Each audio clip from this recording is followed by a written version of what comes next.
तो ये जो सेलिब्रिटी स्टेटस हमने दे रखा है इन पॉलिटिकल लीडर्स को, ये बंद होना चाहिए। They are as good as public servants और उनको पब्लिक सर्विस करनी है, ना कि हम उनकी सर्विस करेंगे। नमस्कार साथियों, मैं कुमार अनूप और आप देख रहे हैं न्यूज बिंदु। इस वक्त हमारे साथ मौजूद है एडगर कैनेडी ब्रिगेंजा, जो कि वार्ड नंबर 19D 19D से वंचित बहुजन अघाड़ी से प्रतिभाग कर रहे हैं, उम्मीदवारी कर रहे हैं। हम इनसे सीधे जानने का प्रयास करेंगे कि किन मुद्दों को लेकर के ये चुनाव मैदान में उतरे हैं और क्या इनका विजन है। बहुत बहुत स्वागत है सर आपका हमारे चैनल में। पहले तो आप अपना परिचय दीजिए। नमस्ते अनूप जी। मेरा नाम जैसा आपने बताया एडवोकेट एडगर कैनेडी ब्रिगेंजा है। मैं लॉयर रह चुका हूँ, पिछले 15 साल से मैं प्रैक्टिस कर रहा हूँ और मैं एक इंग्लैंड में सॉलिसिटर भी हूँ, इंग्लैंड एंड वेल्स में।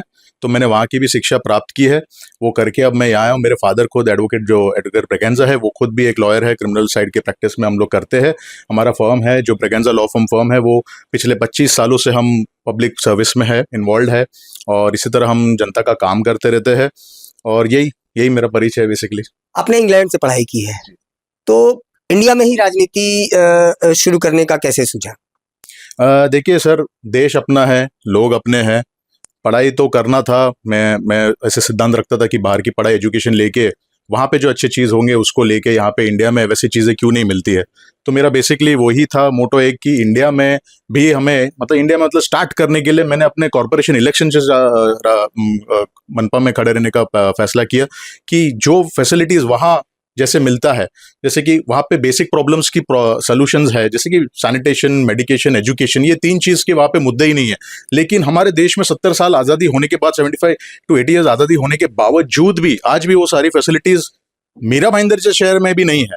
तो उसी रीज़न से ये था कि वहाँ की एजुकेशन हो गई, बट यहाँ आके मुझे कुछ करना था, पब्लिक सर्विस के लिए कुछ करना था, इसलिए वहाँ से होने के बाद मैं सीधे यहाँ आ गया। आप हाईली एजुकेटेड हैं, उच्च शिक्षा आपने इंग्लैंड जैसे देश से प्राप्त की है, तो राजनीति में पढ़े लिखे लोगों की कितनी जरूरत है और क्या जनता इस बात को समझती है? बहुत अच्छा प्रश्न आपने पूछा अनूप जी। पढ़े लिखे इंसान को आगे आना ही चाहिए, क्योंकि वो अगर आगे नहीं आते तो दूसरे लोग उनकी जगह ले लेते हैं। जैसे कि अभी मीरा भाईंदर महानगर पालिका हो या कहीं का भी इलेक्शन हो, आप देखेंगे तो मोस्टली अबाउ 50% तो क्रिमिनल केसेस रजिस्टर्ड उनके ऊपर होते हैं और वो सारे लोग जाके हाउस में जाके बैठ जाते हैं।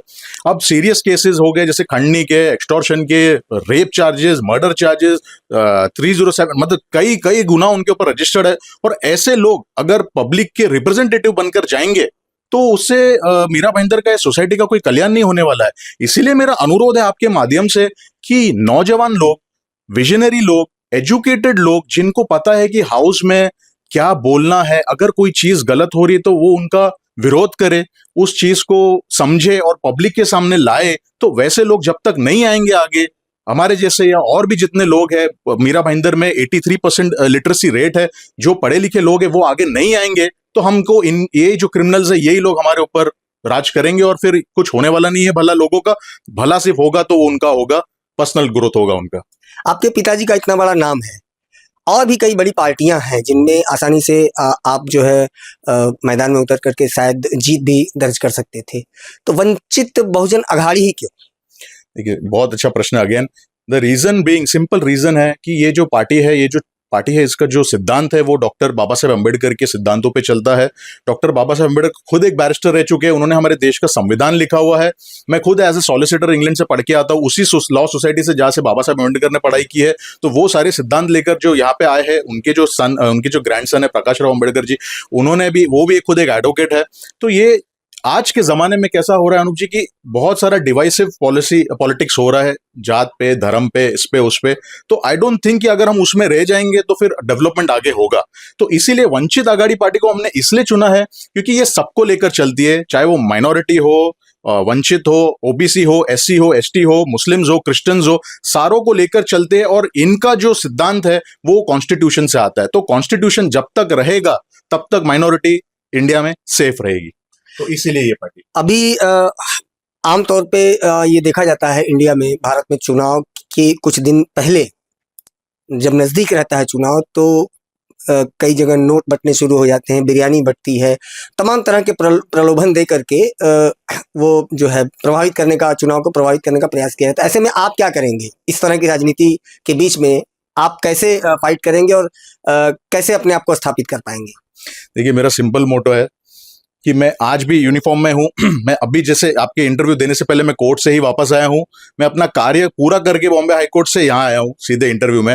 मैं नहीं समझता कि इतना खर्चा करना, ये सब जो रैलियां में है और ये जो पैसे जो बटेंगे, सोसाइटी के मेंबर्स को मिलना, उनको जाके पैसे देना, पहुंचाना, बैग्स में गोनी में पैसे आना, ये आना वो आना, ये सब हमारा ही पैसा है अल्टीमेटली।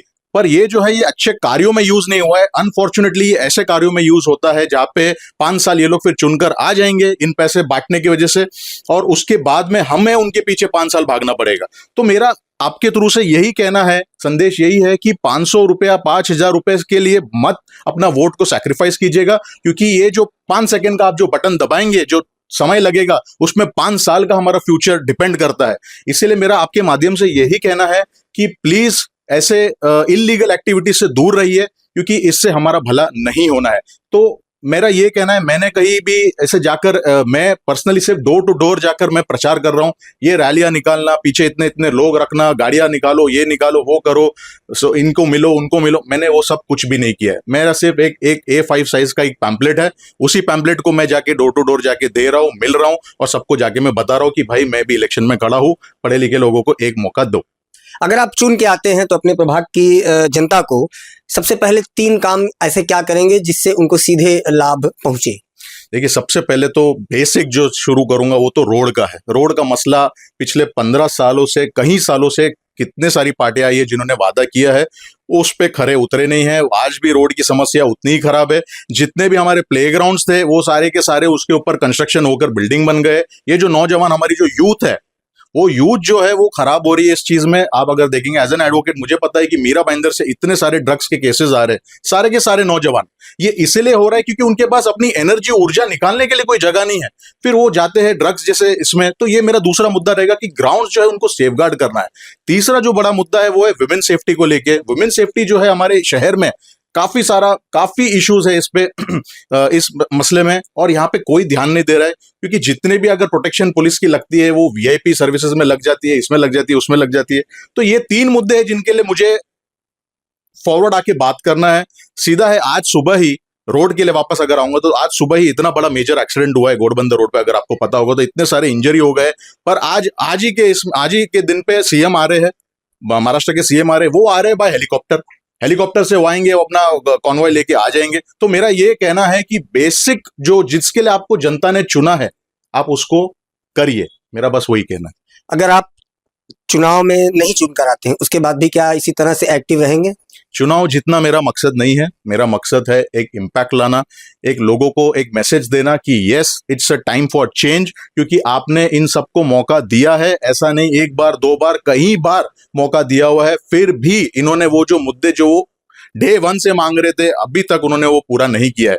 तो ये जो मेरा जो कार्य है वो तो चलता ही रहेगा। ये मेरा एक कॉज बन गया है कि yes, through social media, through meeting people, मैं ये मैसेज पहुंचाते रहूंगा कि क्वेश्चंस पूछना बहुत जरूरी है। अपने नगर सेवक को, आमदार को, जितने भी लोगों को हम चुन के लाते, उनसे सवाल करना बहुत जरूरी है। आज के तारीख में ऐसा हो गया है कि एक नगर सेवक चुनने के बाद उसके पास गाड़ियां आ जाती है, उसके पास 4 व्हीलर, जो उसके पास जब तक 2 व्हीलर के उसके वांदे थे वो 4 व्हीलर पे आ जाता है। तो ये सब कैसे हो रहा है?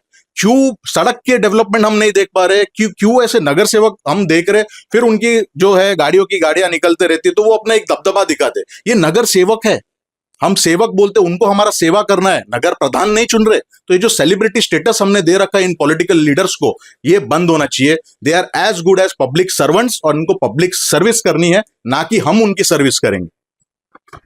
ये थे हमारे साथ एडगर कैनेडी ब्रिगेंजा, जिन्होंने बताया कि अपनी प्रभाग 19D में किस तरह से ये मुद्दों को लेकर के चुनाव मैदान में उतरे हुए हैं। 15 जनवरी को इसका फैसला जनता करेगी। आप देख रहे हैं न्यूज़ बिंदु, मैं अनूप कुमार, नमस्कार।